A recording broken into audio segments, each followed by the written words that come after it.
ক্ষমতা আমার আছে তো, নাকি কোন আপনারা? পারমিশন দিয়ে দাও, বলো পারমিশন এলাও। তো তুমি জোর করে ওরে বিয়ে করবা পারমিশন নিয়া। না তো, সবার সামনে বলো যে যাও তুমি পারলে করো, বউ পালতে পারো তাহলে করো, কিন্তু কারো জীবন নষ্ট করো না। আইসা যাই না 3 বোন নিয়ে ভিডিও বানায় ইনকাম করা তো ঠিক না। কিন্তু ইমরান ভাই, এখন যে যুগ চলতেছে, আপনি যে আরেকটা বিয়ে করতে যাচ্ছেন, হ্যাঁ। এখন তো শুধু যে শিখার মতো ব্লেড নেই, 5 টাকার ব্লেড দিয়ে কাম সেরে হয়। আচ্ছা, তখন কি আপনি করবেন? কি দুনিয়া সাকিবের বিষয়টা আমার উপর চাপাই দিবেন? না না, এটা তো ঘরে ঘরে হচ্ছে, বিষয় সাকিবের হচ্ছে ভিতরে নাই কিন্তু এটা। বিষয় হচ্ছে কিছু কিছু মেয়ে আলম আছে, হাসানও কিন্তু এই বিষয়টা নিয়ে ভয় আছে। আচ্ছা কিছু কিছু মেয়ে আছে যে হচ্ছে পুরুষের থেকেও তার সাহসটা বেশি। জুনিয়র সাকিব হচ্ছে আরেক লোভী পুরুষ। ও গেছে মহিলার টাকা আছে, ঢাকা শহর জমি আছে, ওইটি দেখে গেছে। তো লুপ করা যাবে না। এই যে আলম হাসানের মতো গরিব মেয়ে বিয়ে করতে হবে, গরিব মেয়ে বিয়ে করে ভিডিও বানায় ইনকাম করতে হবে। মানে ওর মতামত যেটা, বউরে খেদায় দিব কিন্তু পেজে ভিডিও চলবে, ইনকাম করা লাগবে। তো বিষয় হচ্ছে ওরা তো এত সাহস নিয়ে আসে না, ওরা আসে স্বামীর ঘরে সংসার করার উদ্দেশ্যে, কিন্তু তার ভিতরে ভিতরে চরিত্রটা থাকে না, অন্যরকম। কিন্তু আপনি যে কথা বললেন, কিন্তু এখন শর্মিলা যেটা করছে সেটা তো অন্য জিনিস দেখতেছি আমরা। শর্মিলা কি করছে? এখন তো শর্মিলা রীতিমতো ব্লগ বানাচ্ছে এবং সে পুরো তার চাঙ্গা আছে। তার চলতে হবে না, তার জীবন পরিচালনা তো করতে হবে। তার এই যে একটা বিয়ে হয়েছে আলম হাসান, আলম হাসান বিয়ে করার পরে এই যে তাকে ডিভোর্স দিয়ে দিল, আমার মনে হয় না তাকে হচ্ছে এখন কোনো ভালো পুরুষ বিয়ে করবে।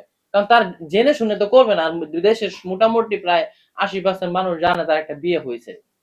তো আলম হাসানের আগেও তো তার আগে বিয়ে হয়েছিল, আগে আর সেই কথা তো 2টা শর্মিলা বিয়ে করতে হয়েছে। পারে ও নাই। সব কিন্তু মহিলাদের দোষ দেয়। ওই সাদিয়ার সাথে কথা বলে দেখলাম, যতটুকু দেখলাম, ওই সাদিয়া যা বললো, সাদিয়ার এখানে কোনো দোষ নাই। সাদিয়া বলতেছে যে ভাই আমি থাকা অবস্থায় ও অন্যান্য মেয়ের সাথে দেখা করতে যায়, কথা বলে, মানে বিভিন্ন অনৈতিক কাজ করে। তারপরে যে একটা পুলিশ মহিলাকে বিয়ে করছিল, প্রথম বিয়ে যেটা, তো ওর সাথে আমার কথা হয় নাই কখনো। আর আপনি মাঝখানে একটা অভিযোগ করলেন যে আলম হাসানের দিনাজপুরের একটা পরকীয়া আছে।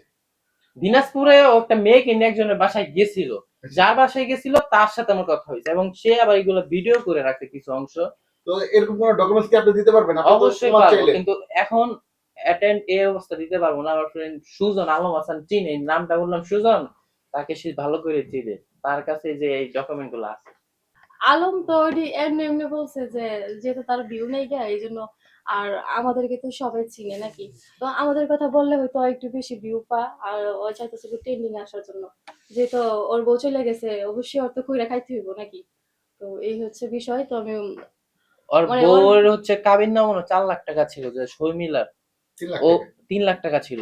ও একজনের কাছে, এক সাংবাদিকের কাছে বলছে, বিষয়টা আমাকে ক্লিয়ার করলো যে ও গেছে, যাওয়ার পর আমার ওর যে টাকা দিয়ে আমি ডিভোর্স দিছি, এই 3টা বলে আমার ইনকাম হয়ে গেছে।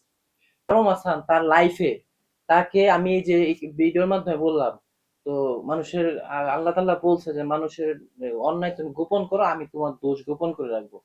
কিন্তু তার এগুলো তখন প্রকাশ্যে আসতেছে, মিডিয়াতে আসতেছে, মানে সবাই শোনার কথা, আপনারা সবাই জানেন। সে তার 3টা বিয়ে তো করছে, এবং তার লাইফে সে কতগুলো নারীকে সে ব্যবহার করছে, সে নিজে বলতে পারবে না যে আমি এই কয়টা নারীর সাথে কথা বলছি, এই কয়টা নারীকে আমি ব্যবহার করছি। কিছু কিছু পুরুষের অভ্যাস থাকে ছোটবেলা থেকেই, তার যার এক নারীতে হয় না তার 10 নারীতে হবে না। তার এই যে আমি এই কথাটা একটা কথা বলে রাখি, সে হচ্ছে 4 নাম্বার বিয়ে করবে না, দেখে নিয়েন, এই কথাটা মিলাই নিয়েন, যে ভবিষ্যতে কাজে লাগতে পারে। ও 4 নাম্বার বউ থাকবে না, এটা আমি বলে রাখলাম। বিয়েটা করুক, পরে দেখেন। ওই শর্মিলা 6 মাস না 1 বছর মতো সংসার করছে, 8 মাস। 8 মাস সংসার করছে। তো বিষয় হচ্ছে ও আরেকটা 4 নাম্বারটা করে ওটা 8 মাস যায় কিনা এটা সন্দেহ আছে। আচ্ছা, মানে আপনি কি চ্যালেঞ্জ করতে যাচ্ছেন? আর চ্যালেঞ্জ করে রাখলাম, আর একটা চ্যালেঞ্জ করলাম, ও যেন এলাকার মেয়েরে বিয়ে করে। আমি এটা বলতে চাই যে, আমি বলতে চাই ও যেন ওর এই যে গাজীপুর কাইল্লাগড় থাকে না, ওইখানে মেয়েকে যেন বিয়ে করে। দূরের কোন মেয়েকে বিয়ে করলে ভাববেন ওরে ওরে যে ভিউ ব্যবসা করবে, কিছুদিন পর ছেড়ে দিবে।